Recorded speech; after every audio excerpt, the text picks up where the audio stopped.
Hello धुरंधरो, नमस्ते, राम राम। मैं हूं अमित चौधरी। स्वागत है आपके अपने YouTube channel Amit sir GK में। तो आज 23 सितंबर है और प्रातः सुबह 6 बजे मैं डेली करंट का तहलका लेकर आता हूं, जो कि मोस्ट इंपोर्टेंट हो जाती है आप सभी भाइयों के लिए, बहनों के लिए। ये मेरी इंपोर्टेंट क्लास इन फ्यूचर में जिस भी एग्जाम की आप तैयारी कर रहे हो, और इस मेरी क्लास में जो करंट अफेयर जो मैं सुबह कराता हूँ प्रतिदिन, तो उसमें से एक ना एक क्वेश्चन बिल्कुल 101% आता ही आता है और आएगा ही आएगा। ठीक है, तो शुरू करते हैं अपनी क्लास को, जो कि मोस्ट इंपोर्टेंट है। क्लास शुरू करने से पहले मैं सितंबर के महत्वपूर्ण दिवसों की सूची बताता हूं, जैसा कि रोज बताता हूं, इसी प्रकार से आज भी।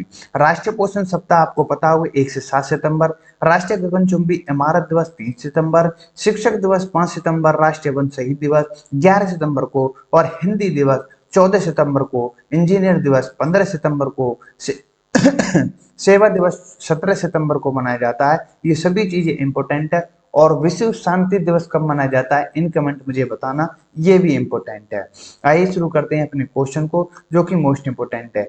आज का फर्स्ट क्वेश्चन इंपोर्टेंट है। हाल ही में एशियाई विकास आउटलुक अपडेट के अनुसार भारत की अर्थव्यवस्था के लिए 2022-23 के विकास का अनुमान कितना रखा है। एडीबी के द्वारा जो रिपोर्ट जारी की गई है, इंपोर्टेंट है भाई मेरे, ये प्रॉपर तरीके से आपको बताऊंगा मैं। ठीक है, सो 7%, 8%, 11%, 10% कुल मिलाकर घट गई है, तो 7% आई है। ए इज द राइट आंसर था। आइए थोड़ा मैं बता दूं। उच्च मुद्रास्फीति और मॉनेटरी शक्ति के कारण एशियाई विकास बैंक ने, एडीबी ने, भारत के जीडीपी जो है का अनुमान कम किया है। 2022-23 की पहली तिमाही में भारत के सकल घरेलू उत्पाद 13.5% की वृद्धि हुई थी, जो सेवाओं में मजबूत वृद्धि को दर्शाता है। लेकिन वित्त वर्ष 2023 और 24 के लिए एडीबी ने 7.2% की वृद्धि का अनुमान लगाया। आपसे पूछ सकता है। एशियाई विकास बैंक ने भविष्यवाणी की है कि कीमतों को दबाव में घरेलू खपत का प्रतिकूल प्रभाव पड़ेगा और तेल की ऊंची कीमतों से शुद्ध निर्यात की कमी आएगी। ठीक है, एडीबी ने रिपोर्ट की है, भविष्यवाणी की है, 2022 में चीनी अर्थव्यवस्था 3.3% बढ़ेगी, जो कि पहला जो अनुमान था वो 5% था। कुल मिलाकर यहाँ भी जो भी घट गया। ठीक है, कुल मिलाकर किसकी रिपोर्ट है, एडीबी की। एडीबी के हेडक्वार्टर कहां पर है, इन कमेंट मुझे बताना। कई बार इस चीज को मैं बता चुका हूं। ठीक है, तो मोस्ट इंपोर्टेंट है सभी चीजें। नेक्स्ट क्वेश्चन है, सेकंड क्वेश्चन है मेरे भाइयों के लिए। किस संगठन ने 2022 में भारत के लिए शिक्षा स्थिति का रिपोर्ट जारी की है। इंपोर्टेंट है, शिक्षा स्थिति की रिपोर्ट कौन जारी करेगा, यूनेस्को, यूनिसेफ, डब्ल्यूएचओ, यूनन। तो यूनिसेफ जारी करता है। ये भारत की शिक्षा स्थिति को जारी की इन्होंने रिपोर्ट। ठीक है, हाल ही में यूनेस्को ने 2022 भारत के लिए शिक्षा स्थिति की रिपोर्ट आर्टिफिशियल इंटेलिजेंस जारी की। यहां से क्वेश्चन उठेगा। ठीक है, एआई जिसको कहा जाता है शॉर्ट फॉर्म में। यह वार्षिक रिपोर्ट का चौथा संस्करण है। रिपोर्ट के यूनेस्को नई दिल्ली कार्यालय के मार्गदर्शन के शोधकर्ताओं की एक विशेषज्ञ टीम द्वारा विकसित किया गया है। रिपोर्ट की बात बता दूं और मैं, रिपोर्ट के अनुसार क्या क्या है कि भारत में जो एआई है, आर्टिफिशियल इंटेलिजेंस, कि 2025 तक 7.8 बिलियन अमेरिकी डॉलर तक पहुंचाने की संभावना है। वहीं इसमें कहा गया है कि एआई साक्षरता प्रयासों को विस्तार करने के लिए आवश्यकता है। रिपोर्ट में सिफारिश की गई शिक्षा में आर्टिफिशियल इंटेलिजेंस की नैतिकता को सर्वोच्च प्राथमिकता दी जानी चाहिए। ये इंपोर्टेंट है। ठीक है, ये सिफारिश की गई है इसके अंतर्गत, जो भी यूनेस्को की रिपोर्ट है। ठीक है मेरे भाई, सभी चीज पर गौर देगी और सभी चीज नियम विधि से लागू हो जाएंगे। नेक्स्ट क्वेश्चन पर चलते हैं, इंपोर्टेंट है। हाल ही में कौन सा राज्य है, कौन सी राज्य सरकार आजीविका कार्य योजना, लिवहुड, मैंने पहले बताया, एक्शन प्लान के लिए 261 करोड़ रुपए निवेश करेगी। तो राजस्थान है, महाराष्ट्र है, गुजरात है, उड़ीसा है।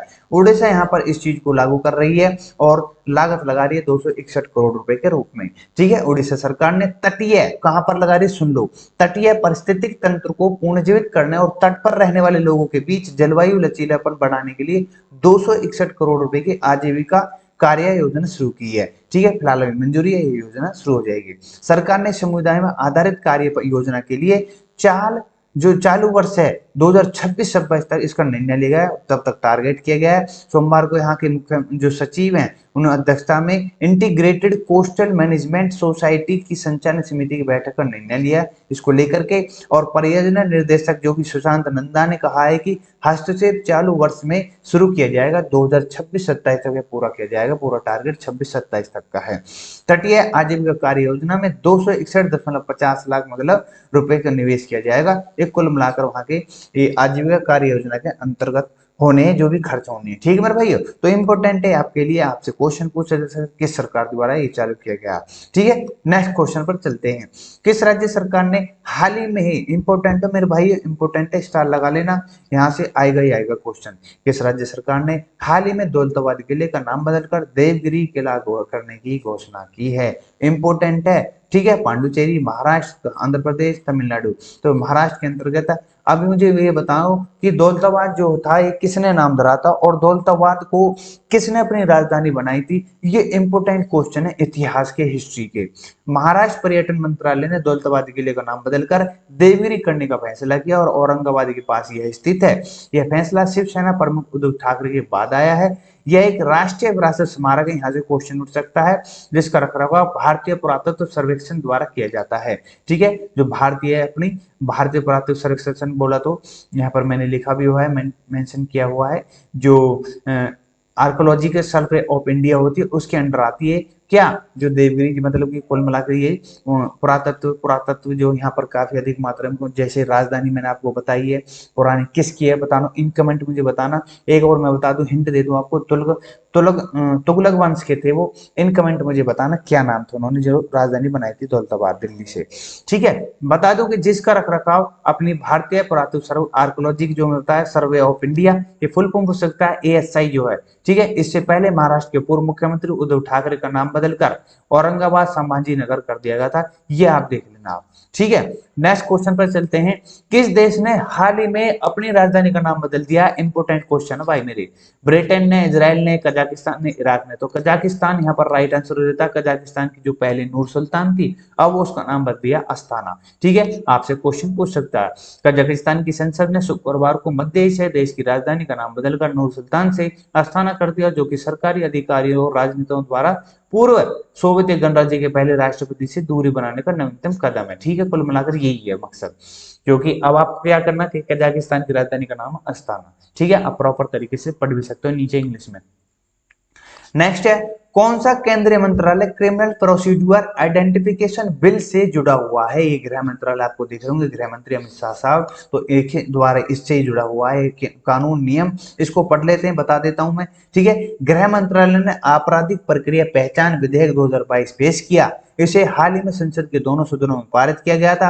एक और बात बता दूं कि विधेयक को कैदियों की पहचान अधिनियम 1920 को अप्रचलित होने के कारण लाया जा रहा था। सरकार ने इस मांग को ठुकरा दिया और विधेयक के विचार के लिए स्थायी समिति को पास भेजा गया है, ठीक है। कुल मिलाकर ये है। अब जो भी अपडेट आएगी मैं प्रॉपर तरीके से आपको बता दूंगा। नेक्स्ट क्वेश्चन है, लीड्स 2022 सम्मेलन में किस कृषि मंत्री ने वर्चुअल शिरकत की है? इंपोर्टेंट क्वेश्चन है।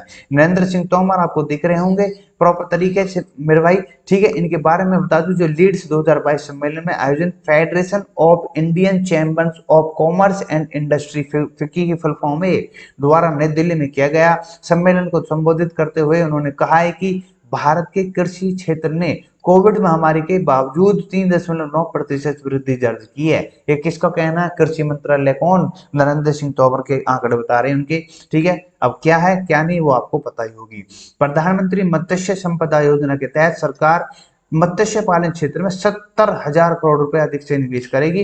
ये मत्स्य पालन के अंतर्गत है। भारत दुनिया का दूसरा सबसे बड़ा खाद्य उत्पादक, जो कृषि निर्यात 4 लाख करोड़ रुपए का आंकड़ा पार कर लिया है। इंपोर्टेंट क्वेश्चन है, दूसरा सबसे बड़ा है, ठीक है। आपको आंकड़े याद करने चाहिए, बिल्कुल सटीक तरीके से मैं जो बता रहा हूँ वो याद कर लेना। अब फिक्की की मैं बता दूं आपको, फिक्की फुल फॉर्म है federation of Indian chambers of commerce and industry. इसकी स्थापना 1927 में की गई। यह भारत का सबसे बड़ा, सबसे पुराना शीर्ष व्यापार गैर सरकारी व्यापार है, जो कि फिक्की है, ठीक। कुल मिलाकर व्यापार से रिलेटेड है। इसका मुख्यालय नई दिल्ली में है। इसके वर्तमान में जो अध्यक्ष है संजीव मेहता साहब है, आपको दिख रहे होंगे, ठीक है। फिक्की की पूरी मैंने खोल दी है एक एक पुर्जा को। Elvis Ali Hazarika, important question है, निशान लगा लेना। एल्विस अली हजारिका उत्तर पूर्व भारत में नॉर्थ चैनल को पार करने वाले कौन से व्यक्ति बन गए? इंपोर्टेंट है। तीसरा, दूसरा, पहले, कोई नहीं, तो पहले व्यक्ति बन गए हैं। प्रॉपर तरीके से आपको देख रहे हैं, ये असम के रहने वाले हैं। एल्विस अली हजारिका अनुभवी एक कश्मीरी तैराक है। एल्विस नॉर्थ चैनल को पार करने वाले सबसे उम्रदार, ये भी इंपोर्टेंट है, भारतीय तैराक बन गए हैं। और एल्विस और उनकी टीम को यह उपलब्धि हासिल हुई है कि 14 घंटे 38 मिनट की, ठीक है। नॉर्थ चैनल उत्तरी पूर्व, उत्तरी आयरलैंड और दक्षिण पश्चिमी स्कॉटलैंड के बीच जलडमरू है। ठीक है, ये प्रॉपर तरीके से आपको याद होना चाहिए जिस चीज को इन्होंने पार किया है। ठीक है, नेक्स्ट क्वेश्चन पर चलते हैं, इंपॉर्टेंट है। ये देखो, बहुत ही अच्छे खिलाड़ी कलाकार थे, हास्य कलाकार थे, आप पता होगा, दुनिया इनको जानती है। ठीक है, ये बहुत ही मुझे मेरे फेवरेट थे कॉमेडियन। मशहूर राजू श्रीवास्तव का निधन हो गया। ये क्या थे? ये कॉमेडियन थे, एक्टर भी थे, कलाकार भी थे। ठीक है, तो ये सभी चीज थे। कुल मिलाकर हास्य कलाकार प्रॉपर तरीके से इन्हें जाना जाता है। ठीक है, इनके काफी दिनों के जो कि चल रहा था इनका इलाज, काफी दिनों के बाद एम्स में इनके इन्होंने अंतिम सांस ली। कॉमेडियन अभिनेता राजू श्रीवास्तव 58 वर्ष के थे, कुल 58 वर्ष की निधन हुआ। जो कि जिम में कार्डियर अरेस्ट के बाद उन्होंने नई दिल्ली के अखिल भारतीय जो कि एम्स है उनमें भर्ती कराया गया था। वह एक लोकप्रिय कॉमेडियन थे जो कई कॉमेडी शो का हिस्सा रहे थे।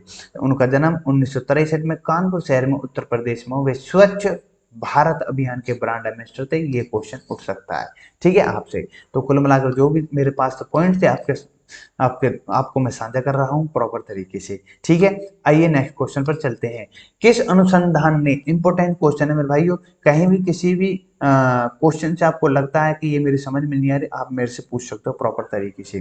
किस अनुसंधान ने हाइब्रिड प्रणोदन प्रणाली मतलब प्रोपोल्यूशन सिस्टम का सफलतापूर्वक प्रदर्शन किया? आइए इसके बारे में प्रॉपर तरीके से मैं बता देता हूँ क्या चीज है। ये इसरो द्वारा किया गया है, इंपॉर्टेंट क्वेश्चन है। डीआरडीओ, नासा, नन, ये सभी गलत हो जाते हैं। इसरो आप पता होगी, ठीक है, भारतीय अनुसंधान है। इसरो ने इसरो प्रोपल्शन कॉम्प्लेक्शन महेंद्रगिरी में हाइब्रिड प्रोपल्शन सिस्टम प्रशिक्षण किया है। प्रशिक्षण कहाँ पर किया गया? विक्रम साराभाई अंतरिक्ष के केंद्र के द्वारा प्रशिक्षण सफलतापूर्वक हुआ। और इसमें बता दूं, हाइब्रिड प्रणोदन प्रणाली ठोस ईंधन और तरल ऑक्सीडाइजर का उपयोग करती है। यह अधिक कुशल और हरित और सुरक्षित है।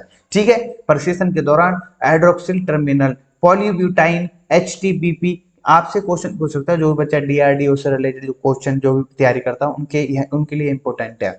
आधारित एल्यूमिनाइज का उपयोग ठोस ईंधन के रूप में किया गया है, जबकि तरल ऑक्सीजन LOX का उपयोग ऑक्सीलाइजर के रूप में किया गया है। ठीक है, जो प्रशिक्षण जो ये साझा किया है, मतलब जो प्रशिक्षण हुआ है विक्रम साराभाई अंतरिक्ष केंद्र के अंतर्गत, ये इंपॉर्टेंट है। ठीक है, इसमें क्या क्या चीजें यूज होती हैं वो मैं आपसे साझा कर रहा हूँ। परीक्षण में 300 मिलीमीटर साउंडिंग रॉकेट मोटर पर 15 सेकंड के लिए किया गया था।